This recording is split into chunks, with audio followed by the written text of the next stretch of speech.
¿Pueden los videojuegos hacernos creer que estamos viviendo en una realidad paralela? Que conste que no quiero asustarte, pero sí quiero que te andes con los ojos bien abiertos, porque a puerta cerrada cualquiera de nuestros seres queridos podría estar convirtiéndose en un monstruo.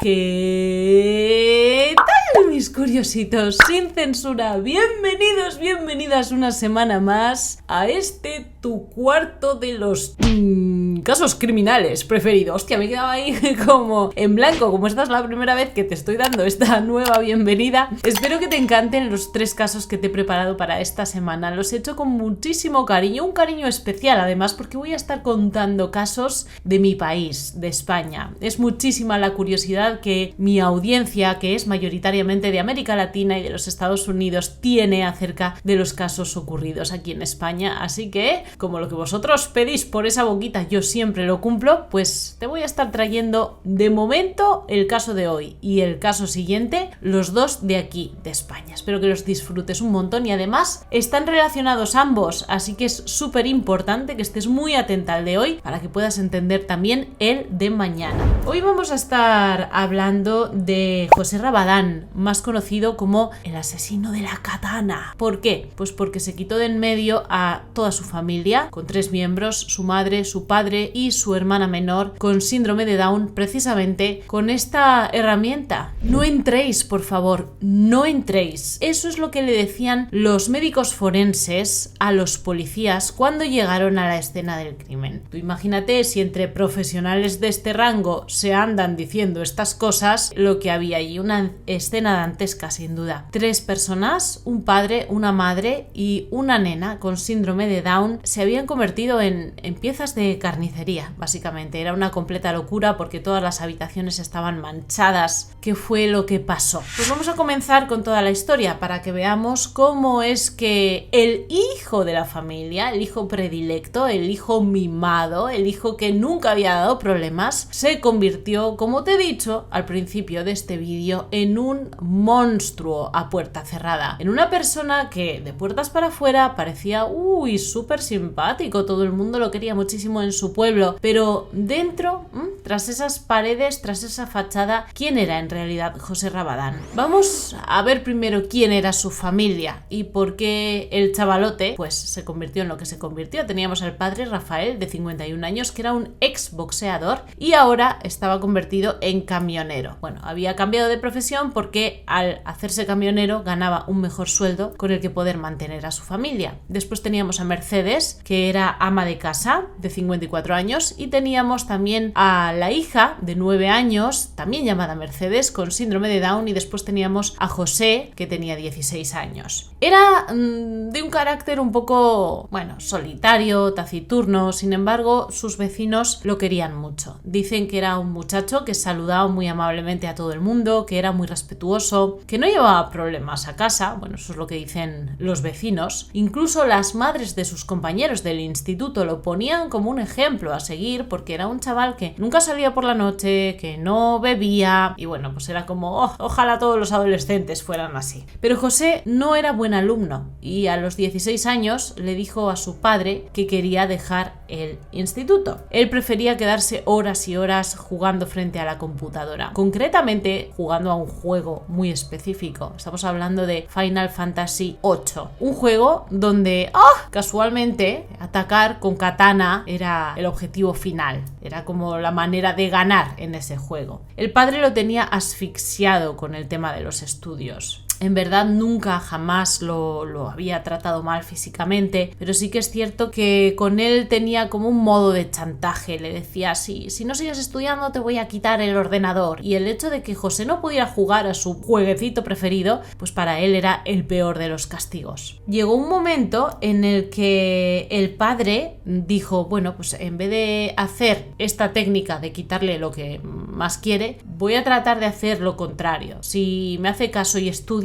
voy a darle premios. Y entonces empezó a regalarle cosas. Le regaló un montón de objetos relacionados con este juego. Por ejemplo, le regaló la katana, la dichosa katana. Le regaló también nunchakus, le regaló puños de hierro, le regaló machetes. O sea, tenía un arsenal en casa el chaval. Él hacía el esfuerzo de estudiar y el padre le regalaba todo esto, que cuando los vecinos se enteraron de lo que estaba haciendo el padre, y la madre, la propia Mercedes, le decía a su esposo: estás loco. O sea, ¿cómo se te ocurre comprarle al niño todo esto? Pero esto tiene una explicación, ¿vale? José era súper adepto al karate. Él iba al gimnasio de su localidad y allí practicaba karate y bueno, todas las artes marciales que se le ponían por delante le encantaban. Entonces el padre decía: pues si así lo tengo tranquilito, pero creo que todos y todas podemos estar viendo ya, imaginando en nuestra cabeza que esto no es la mejor idea y mucho menos, bueno, pues proveerle a un adolescente de todas estas armas. ¿En qué cabeza cabe, señor Rafael?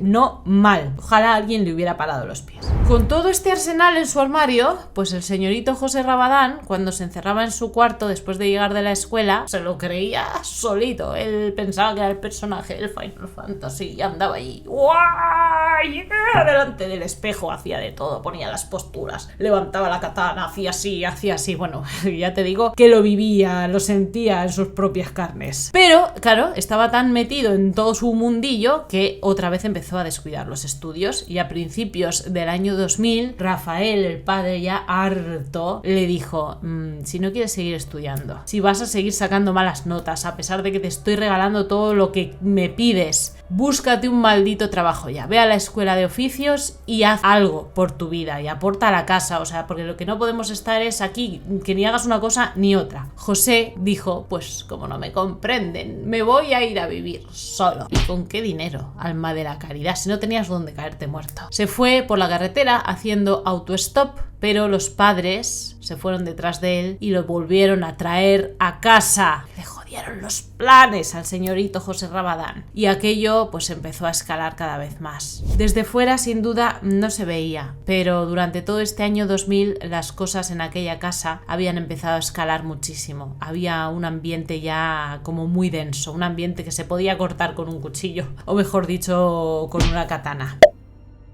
15 días antes de que se cometa el crimen del cual estamos hablando en este caso, José había empezado a darle vueltas al asunto y había comentado con sus amigos y también con una novia que tenía en Barcelona, que la había conocido por el chat del videojuego. Se había dicho: voy a hacer esto con mi familia, tal, porque me tienen hartos. Nadie le había creído, obviamente estaban diciendo: todos fantaseamos con estas cosas, ¿no? Él quería saber, él quería experimentar cómo se sentía estar solo en el mundo, cómo era poder vivir su propia vida con sus propias reglas, haciendo lo que básicamente le daba la gana. Él pensaba que en la vida funcionaba igual que el videojuego, que simplemente tú podías hacer algo y no había consecuencias, se pasaba de pantalla y comenzabas una historia nueva. Y eso es precisamente lo que él quería para sí mismo. El día en que todo sucedió, se había pasado la tarde chateando con sus amigos y con la novia de Barcelona. Cuando llegó la hora de cenar, se bajó a la cocina, cogió la cena y se volvió a su cuarto con la cena. Él generalmente solía cenar en su cuarto solo. Durante este año 2000 ya como que no le daban ganas a él de compartir tiempo en familia, se sentía muy incomprendido. Después de chatear y después de cenar, se acostó en la cama y se acostó con la katana allí como si fuera su novia. Oh, darling, le decía, y estuvo 3 horas allí acariciándola e imaginándose, ¿no?, cómo sería la vida sin sus padres dándole por saco. También estuvo hojeando algunos libros que tenía en su cuarto y que, bueno, pues casualmente eran de brujería, de ocultismo, de satanismo, y escúcheseme ese casualmente con ironía, por favor. Por cierto, no puedo pasar por alto el hecho de que José Rabadán, su estética era súper parecida a la del personaje de Final Fantasy. ¿O soy yo la única que lo ve? Llegamos a la noche del viernes 31 de marzo al sábado 1 de abril del 2000. Esa noche José durmió bastante mal, había estado dando vueltas en la cama, estaba intranquilo, quería hacerlo ya, pero no sabía cómo. Y cuando empezaron a entrar los primeros rayos del sol de la madrugada por la mañana, dijo: o es ahora o es nunca. Y entonces se fue directo a la habitación de su padre, de Rafael. y se fue con la katana. Y estuvo en unos segundos que parecieron horas, parecieron una eternidad, a los pies de la cama de su padre mirándolo dormir, pensándose el caso. Y tú fíjate cómo son las cosas. Parece que Rafael, dentro de su sueño profundo, intuyó algo, sintió algo, lo despertó su sentido arácnido, y cuando abrió los ojos solo alcanzó a taparse así la cara con el brazo, y esto ocasionó que su hijo le seccionara 3 de los dedos de la mano. El siguiente golpe fue directamente en esta zona y bueno, pues el señor Rafael se quedó como un pollito sin cabeza. Después se fue a la habitación de su madre. Su madre estaba durmiendo esa noche con su hermana Mercedes, que había estado teniendo pesadillas, y entonces pues la mujer se había pasado a dormir con su hija. Ella había escuchado ya los golpes y cuando José entró en la habitación se encontró a su madre sentada sobre la cama. Lo único que acertó a decir fue el nombre de su hijo y eso fue todo, porque del golpetazo que le dio cayó de espaldas, y a por la siguiente que fue a por su hermana Mercedes. A ella dice que no quería hacerle daño, pero que pensó, bueno, mi hermana Mercedes, ¿qué va a hacer en esta vida sin mis padres, verdad? Porque nadie se va a ocupar de ella. Yo obviamente necesito vivir mi vida y yo no me voy a llevar esta carga. No se va a quedar sola en el mundo, así que voy a hacerlo por ella, voy a hacerlo por su bien. Y a ella, bueno, pues no se ensañó tanto, pero sí que la atravesó directamente, tanto que partió la katana en 2. Después se fue al armario de su habitación, agarró uno de estos, siguió dándole a su madre y a su hermana, porque dice que quería cerciorarse de que ellas ya no sufrieran. Solo te voy a decir que pasaron 45 minutos desde que comenzó hasta que terminó. Con esto te quiero decir que tú imagínate 45 minutos dándole a su familia, cómo terminaron.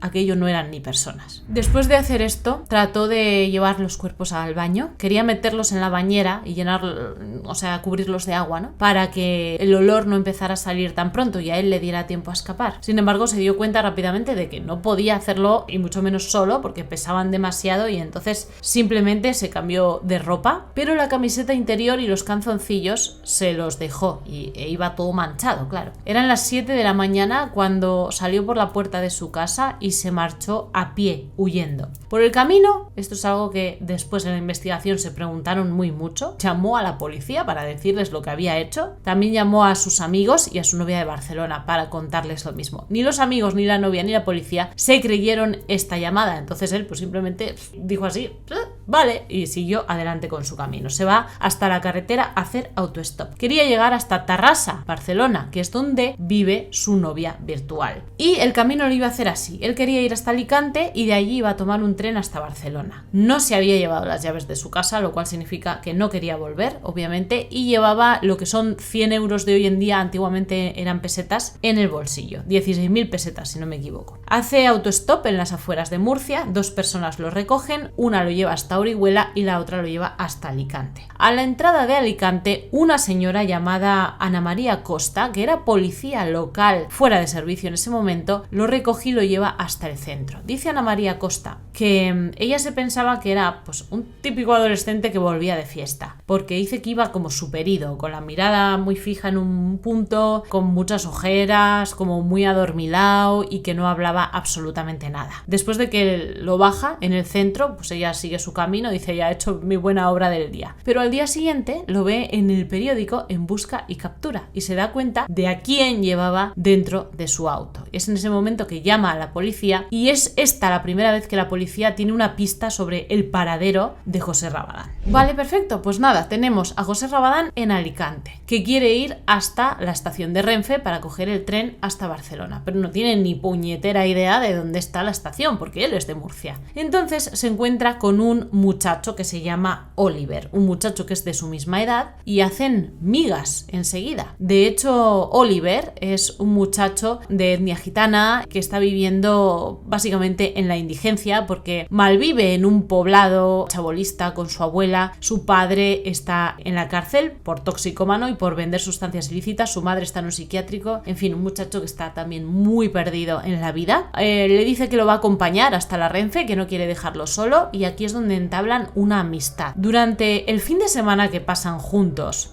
caminando para aquí, para allá. Están llamando desde cabinas de teléfono a Sonia, que es la novia virtual de José Rabadán, y también a Sheila, una amiga de la novia que suele estar siempre con ella, y bueno, pues entonces tienen las conversaciones los cuatro, se pasan el teléfono desde la cabina y tal, y Oliver hace muy buenas migas con Sheila. Ya tenemos dos parejitas formadas. Le dice José Rabadán durante estos 2 días que pasan juntos que le ha quitado la vida a un hombre, y entonces Oliver le dice, bueno, pues quítate la camiseta, ¿no?, que la llevaba toda manchada, y la quemas y ya está, y te olvidas de tu pasado. Pero en una de estas que José está hablando por teléfono con su novia y con Sheila, le cuenta a su novia lo que ha hecho, es decir, que ha terminado con toda su familia. La novia se lo cuenta a la amiga Sheila, y Sheila, que se lleva muy bien con Oliver, se lo cuenta a Oliver, y entonces es cuando Oliver se entera de la verdad, no de la verdad a medias que le había contado José, sino de la verdad.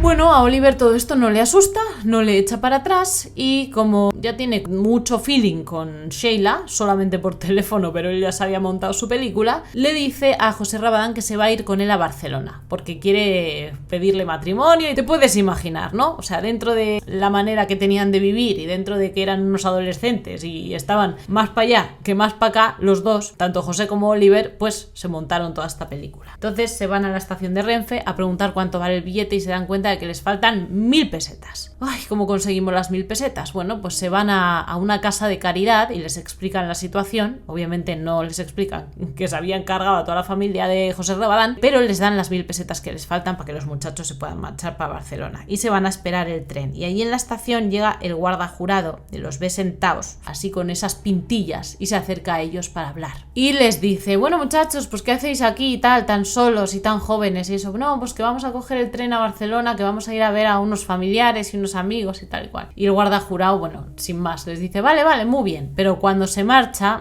está sospechando del asunto y se pone en contacto con la policía. Dice, es que hay aquí 2 chavales, como que no me fío mucho de ellos, tienen una pintilla un poco rara, a ver si podéis venir a echar un vistazo. Cuando llega la policía, ¿cuál es su sorpresa? Que se encuentran con el mismísimo José Rabadán, que lleva en busca y captura 2 días ya. Les piden los DNIs, no tienen documentación ninguna, en fin, que los detienen a los dos. José Rabadán y Oliver no hacen fuerza, se van tranquilamente con los policías, no ponen ningún tipo de impedimento. Y aquí comienza todo un problema, porque a pesar de ser menor de edad, a José Rabadán lo llevan a prisión. ¿Esto por qué es así? Pues porque en aquel entonces todavía en España no se había aprobado ninguna ley que fuera especial para los menores que cometían este tipo de crímenes. Se les juzgaba simplemente como cualquier otra persona, como un adulto. Entonces, el 5 de abril José Rabadán entra en prisión, donde está por 9 meses, hasta que justamente cuando se va a celebrar todo su juicio, entra en vigor la ley del menor. ¿Qué pasa? Que en este momento José Rabadán deja de tener responsabilidades penales, y ahora las únicas medidas que se le van a poner son reeducativas y de protección. El fiscal le pone 16 años, que baja a 12 por enajenación mental, y que al entrar la ley del menor se quedan en 6 años de internamiento en un psiquiátrico y 2 años de libertad vigilada.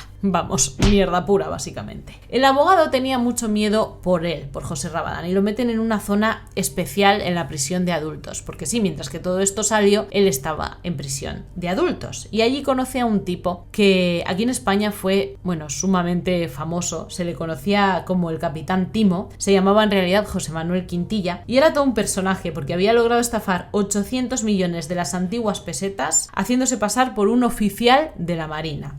El señor Timo lo toma como su protegido, se siente además muy atraído íntimamente por José Rabadán, quería hacer muchas cosas con él, ¿sabes? Entonces dijo, ¿cómo me pone el muchacho? Me lo tengo que ganar. Le empieza a decir que va a ser su guía espiritual, que va a estar siempre con él cuando salgan de prisión, que lo va a llevar a Estados Unidos, a Japón, a conocer a sus personajes favoritos de los videojuegos. Incluso le hace un recurso a los abogados pidiéndoles que lo quiere adoptar. No te lo pierdas. Afortunadamente se lo niegan. El chaval, José Rabadán, estaba comiendo de su mano. O sea, estaba tan perdido en la vida que se creyó absolutamente todo lo que le decía el Capitán Timo. No entendía muy bien, por qué se llamaba Capitán Timo. Y por esta época es que también surge un club de fans de José Rabadán formado pues básicamente por adolescentes. Para ellos era como una estrella del mal, y esto para José Rabadán le ponía el ego a tope, super horny. Lo admiraban porque decían que él se había atrevido a hacer hacer algo que ellos también querían hacer, pero no tenían los huevos, ¿no? Para echarlo para adelante. Que a ellos también sus padres los tenían hasta las mismísimas, pero que no se atrevían, y que José se había atrevido y que por eso era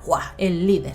Bueno, no se atrevió nadie salvo unas muchachitas que lo tomaron como ejemplo al pie de la letra y que cometieron también algo terrorífico, y es precisamente este caso el que te voy a estar contando después del de José Rabadán, ¿vale? Atenta porque te va a encantar también. José Rabadán, y esto te va a encantar cuando te lo cuente, obtuvo una pensión por orfandad y también recibió la herencia de sus padres. ¿Algo como qué? Sí, sé que suena totalmente ridículo, pero esto sucedió así. Dicen los psiquiatras que sufrió un brote psicótico y los abogados contrarios decían que imposible, que esto no era cierto, que lo había planeado absolutamente todo y que por tanto sí era imputable. El muchacho se niega a decir absolutamente nada a nadie que no sea un psiquiatra de su propio equipo, o sea, de la defensa, no es listo ni nada. Decía que o lo valoraba alguien escogido por su grupo de abogados o que no decía ni mu. Informan que está bien de salud mental y que lo único que tiene se llama síndrome de narcisismo maligno, rasgos psicopáticos, antisociales y de tipo sádico. Lo único que tiene,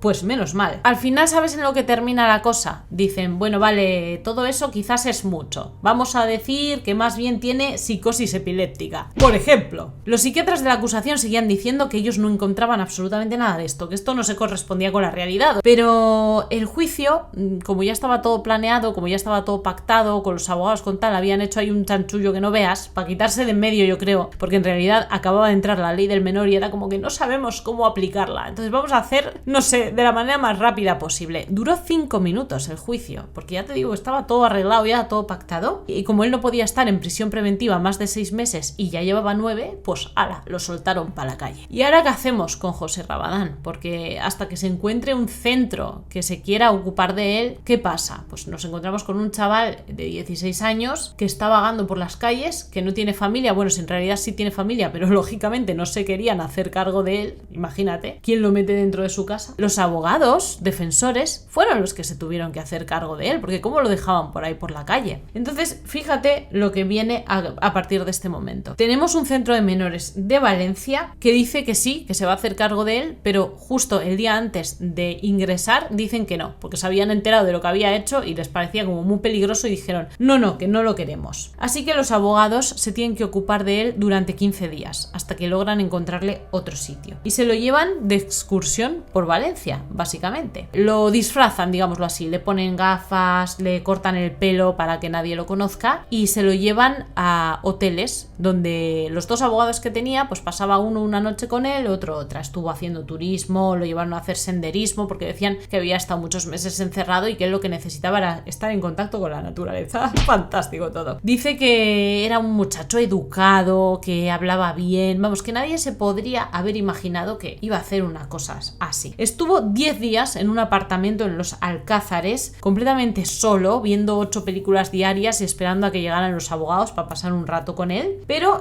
obviamente esto no podía seguir así. Y por fin encontraron un lugar donde José Rabadán aceptó ingresarse voluntariamente y el centro también aceptó ingresarlo. Un centro en La Zarza de Murcia. Allí se comportaba con prepotencia. El tipo decía que tenían que alabarlo por lo que había hecho, porque él tenía muchos fans y que lo que había hecho era grandioso y que todo el mundo le debía rendir pleitesía. En este centro es precisamente donde se hace amiguis de otro de los menores allí internados. Este amiguis tiene una hermana que cuando viene a verlo mira a José Rabadán con ojitos golosones y dice, ¡ay, qué guapo es! ¡Ay, cómo me gusta! Y entonces el hermano arregla las cosas entre los dos y se empiezan a enviar cartas. La muchacha dice, con nadie me siento más segura, para mí no es un asesino, yo no lo juzgo. Pues muy bien, ¿qué haces? Al final José Rabadán le dice, oye, mira, que quiero que nos veamos, que quiero que tengamos contacto físico. Y le pide que se case con él. Así que ella, desde fuera, arregla las cosas, junto a los abogados defensores de José Rabadán, van al notario para que les firmen los documentos para hacerse pareja de hecho, porque era la única forma en que podían ellos tener contacto físico. Y José Rabadán empieza a obtener algunas licencias. Por ejemplo, le dan permiso de fin de semana, pues para que pase con su esposa. También le dieron una hora de permiso para que se fuera a hacer unos tatuajes, y cuenta la esposa que se hizo un dibujo de la muerte con la calavera, con la capa negra y la guadaña. Perfecto, se estaba reinsertando de cojones. Dice que ella jamás le habló del tema, que ella no quería sacarle esto, pues porque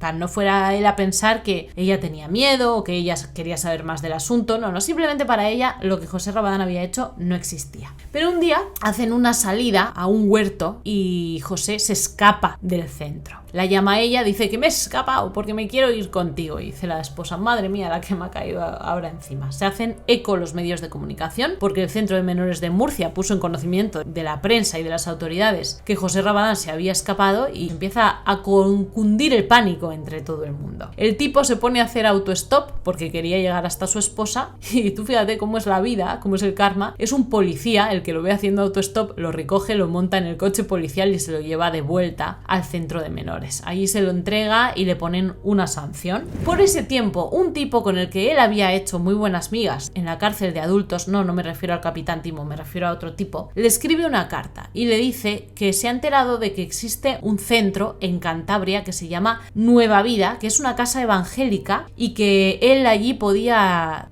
tener un empleo y que podía entrar y salir libremente, podía tener una vida, y solamente había 5 personas más. Era como muy chiquito, como si fueran una gran familia, y que si le interesaba, pues que podía ir para allá y seguramente allí iba a vivir mucho mejor. Le dice a la esposa, vente conmigo, que me voy a ir para Cantabria. Y como tenía que estar 6 años en un centro psiquiátrico, pero una de las partes la podía hacer en libertad o en otro lugar que no fuera Murcia, pues para allá que se fue. El centro evangélico lo acogió con los brazos abiertos, porque los religiosos son así, súper generosos, no importa lo que hayas hecho con tu vida ni con la de los demás. Y aquí es que la esposa, ya lejos del sitio donde ella vivía, lejos de sus familiares y lejos de todo, se empieza a dar cuenta de la clase de persona, la clase de hombre que es José Rabadán. Súper posesivo, súper impulsivo, la acompañaba al trabajo, quisiera o no quisiera, tengo que ir contigo, como tu escolta que soy. Se quedaba escondido detrás de los coches para ver si ella entraba o no al trabajo. Un día fue a esperarla a la salida y se la encontró fumando un cigarro con un compañero. ¡Buah! Le montó la de Dios es Cristo, y después por el camino le quería dar una pedra en la cabeza. Otro día ella estaba hablando con una amiga por teléfono, esta amiga tenía a su lado al hermano, y el hermano le mandó un saludo. ¡Buah! El José se puso, ¿quién es ese? Va a mandarte el saludo. Le arrancó el teléfono, se lo tiró al suelo, se lo pateó, en fin, que fatal.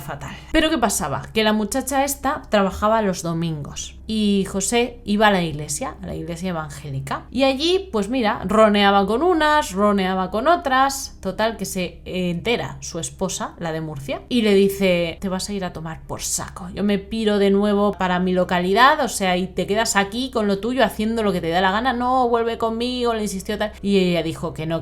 En este tiempo es que él conoce a la hija del pastor evangélico de esta iglesia y entabla una relación seria con ella. El 1 de enero del 2008 por fin se queda ya en total libertad y decide quedarse en Cantabria porque le encanta muchísimo todo este rollo evangélico y porque ya pues había conocido a una chavala con la que se quería quedar. Con ella tiene una hija a quien irónicamente le pone de nombre Mercedes, como el de su hermana y el de su madre, para recordarla, ¿sabes? Para que Dios nos tenga en su gloria. Hoy en día trabaja como broker de bolsa y nadie sabía quién era en esta localidad de Cantabria hasta que se le ocurre hacer un documental para D-Max. Un documental titulado Yo fui, mejor dicho, un asesino, donde hemos podido ver que poco queda de esta imagen de Final Fantasy que tenía. Su pelo largo ha desaparecido, ahora lo tiene cortito como de pincho, tiene el cuerpo esculpido de gimnasio y totalmente lleno de tatuajes, es decir, que no se quedó solamente con ese que se hizo de la muerte, con la capa, la calavera y la guadaña. El suegro, el pastor evangélico, le había dicho, no hagas esa entrevista que la vas a liar parda, pero él se empeñó, él dijo, no, porque yo quiero que todo el mundo sepa mi pasado y lo bien que me he reinsertado. Lo que quiere es que le bailen el agua, como lo que ha querido toda la vida, porque para eso tiene este trastorno narcisista que bien dijo el psiquiatra, ¿de acuerdo? Vine aquí sin haberme perdonado, pero abrí mi corazón a Dios. Dios me ha salvado. Mi intención es aportar mi granito de arena, mostrando que hay esperanza y que la reinserción es posible. El asesino de la katana solo es parte del pasado. Bueno, pues ya veremos si esto es cierto o no, porque en realidad los psiquiatras dicen que él no está reinsertado, que sigue siendo un psicópata y que muy pronto volverá a atacar. Dicen que lo que él tiene se puede más o menos mantener moderado con el paso del tiempo, con el volver a entrar en la sociedad y con medicación, pero cura no existe. Así que todavía estamos a tiempo de ver en los periódicos otra noticia en la que la señorita hija del pastor evangélico y la correspondiente hija llamada Mercedes, pues que Dios las tenga en su gloria también, porque fíjate con quién están viviendo. Ay, curiosita, curiosito, menudo caso te he traído y se me ponen los pelos de punta cada vez que lo recuerdo. Esto es un caso que sucedió cuando yo tenía solamente 12 años, lo recuerdo perfectamente, se habló por activa y por pasiva aquí en la televisión, en la radio, en las revistas. ¡Uah! Fue sonadísimo porque obviamente tenía mucha tela. Pero el siguiente caso que te voy a contar está sumamente relacionado con este caso de José Rabadán y fíjate, yo no lo conocía y sin embargo, vamos, te va a poner los pelos de punta también igual que a mí. Así que no te lo pierdas. ¿Qué tienes que hacer para no perdértelo? Súper fácil. Suscribirte al canal y activar la campanita de notificaciones para que YouTube te avise en cuanto esté publicado. Yo te mando un suculento besote, donde más te guste, para que pienses mucho en mí hasta el próximo día y recuerda, también nos podemos ver en mi Instagram. Te dejo el usuario por aquí, también el link abajo en la cajita de info. ¡Mua! ¡Chao!